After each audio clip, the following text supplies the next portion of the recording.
చండి ఆ దివంగత మహానేత డాక్టర్ వైఎస్ రాజశేఖర రెడ్డి గారు కానీ మా నాయకుడు జగన్మోహన్ రెడ్డి గారు కానీ అప్పటి నుంచి కూడా ఎటువంటి గౌరవం మరి రాజశేఖర్ గారికి ఇచ్చారు అనేటువంటి విషయం.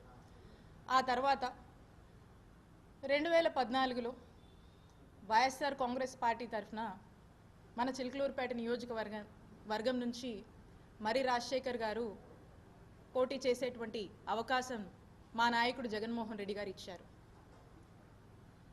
అప్పుడు కూడా మరి రాజశేఖర్ గారు ఓడిపోయారు. ఆ తర్వాత ఓడిపోయినా కూడా ఏదైతే ఉమ్మడి గుంటూరు జిల్లా పార్టీ ప్రెసిడెంట్ పదవి ఉందో ఆ పదవిని జగన్మోహన్ రెడ్డి గారు మరి రాజశేఖర్కి కొనసాగించారు.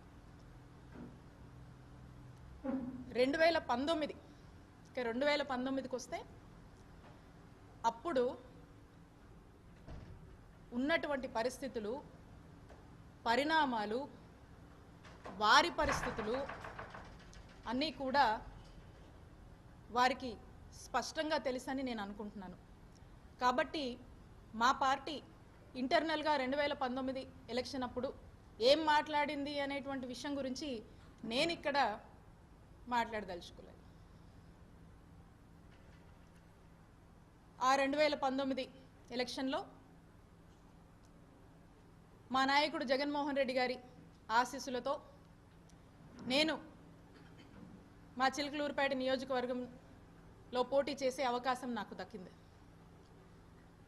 ఇక్కడున్నటువంటి మా వైఎస్ఆర్ కాంగ్రెస్ పార్టీకి సంబంధించినటువంటి మా నాయకులు, కార్యకర్తల కష్టంతో, మా నాయకుడు జగన్మోహన్ రెడ్డి గారి ఆశీస్సులతో, ఇక్కడున్నటువంటి ప్రజల దీవెనతో, ఒక మంచి మెజారిటీతో మొట్టమొదటిసారిగా వైఎస్ఆర్ కాంగ్రెస్ పార్టీ జెండాని ఈ నియోజకవర్గంలో 2019 ఎలక్షన్లో మేము ఎగురవేయగలిగాము.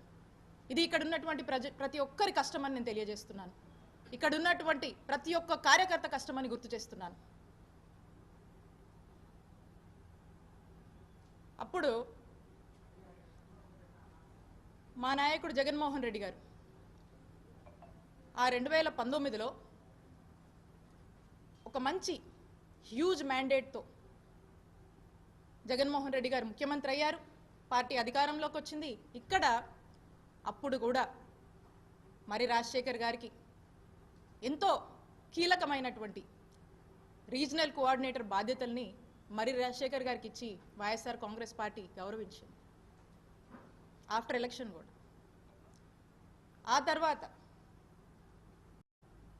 తర్వాత వారికి మరి రాజశేఖర్ గారికి ఎమ్మెల్సీ పదవిచ్చి శాసన మండలికి మా నాయకుడు జగన్మోహన్ రెడ్డి గారు పంపించడం జరిగింది. ఇది మరి రాజశేఖర్ గారికి మా నాయకుడు జగన్మోహన్ రెడ్డి గారు, మా వైఎస్ఆర్ కాంగ్రెస్ పార్టీ ఇచ్చినటువంటి గౌరవం అని గుర్తు చేస్తున్నాను. ఇక ఎమ్మెల్సీ విషయానికే వద్దాం.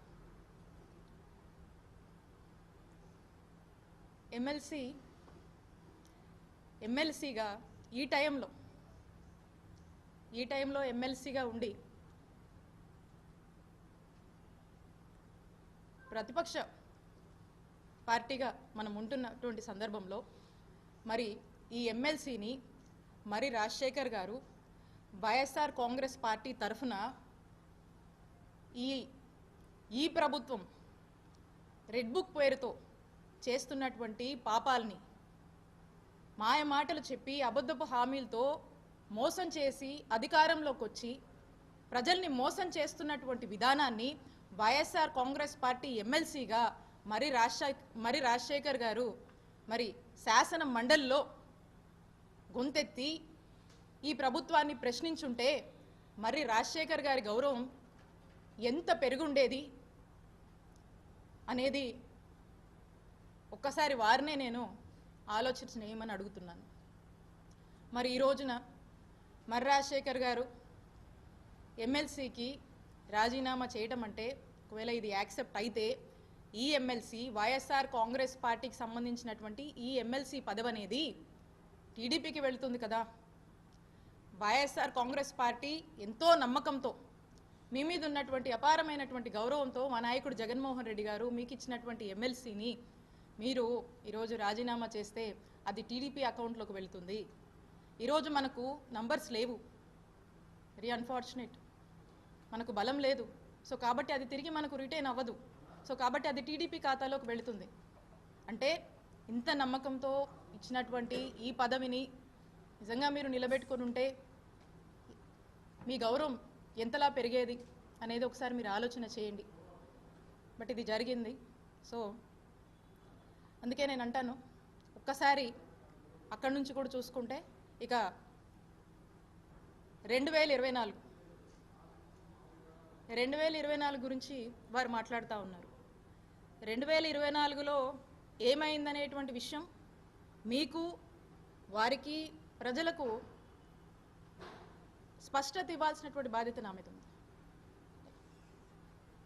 అయితే 2024లో ఇక్కడ 2019లో నేను పోటీ చేసి ఎప్పుడు వైఎస్ఆర్ కాంగ్రెస్ పార్టీ ఇక్కడ గెలవట్లేదు. మా నాయకుడు దీవెనలతో, మా వైఎస్ఆర్ కాంగ్రెస్ పార్టీ కార్యకర్తలు నాయకుల కష్టంతో, ఇక్కడ ఉన్నటువంటి ప్రజల దీవెనతో ఇక్కడ వైఎస్ఆర్ కాంగ్రెస్ పార్టీని గెలిపించుకోవడం జరిగింది మొదటిసారిగా. ఆ తర్వాత పార్టీ అన్నాక పార్టీ యొక్క రాజకీయాల కోసం ఎన్నికల వ్యూహంలో భాగంగా పార్టీలు అన్నాక రకరకాల వ్యూహాలు ఉంటాయి. సో రకరకాల పర్మిటేషన్స్ అండ్ కాంబినేషన్స్ని పార్టీ ట్రై చేస్తుంది. ఆ చేస్తున్నప్పుడు నన్ను మా పార్టీ, మా నాయకుడు జగన్మోహన్ రెడ్డి గారు నన్ను గుంటూరు వెస్ట్ నుంచి పోటీ చేయమని ఆదేశించడం జరిగింది.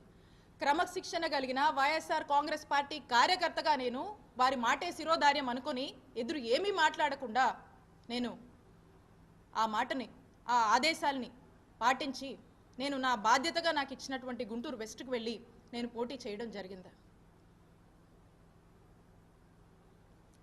మీ అందరికీ తెలుసు గుంటూరు వెస్ట్ గురించి. ఏ రోజు గుంటూరు వెస్ట్లో వైఎస్ఆర్ కాంగ్రెస్ పార్టీ గెలవలేదు. వరుసగా మనం ఓడిపోతూ వస్తున్నాము. ఇక్కడ కూడా వరుసగా మనం ఓడిపోతూ వస్తే ఇక్కడ ఒక గెలుపు బావుటాన్ని మనం ఇక్కడ ఎగరేసాం. అక్కడ కూడా గుంటూరు వెస్ట్ని ఎలాగైనా సరే పార్టీని స్ట్రెంగ్తన్ చేయాలి, అక్కడ కూడా మనం గెలుపు కైవసం చేసుకోవాలనే ఒక ఆలోచనతో పార్టీ ఏదైతే ఆదేశించిందో ఆ యొక్క బాధ్యత మీద నేను గుంటూరు వెస్ట్కి నేను వెళ్ళి పోటీ చేయడం జరిగింది.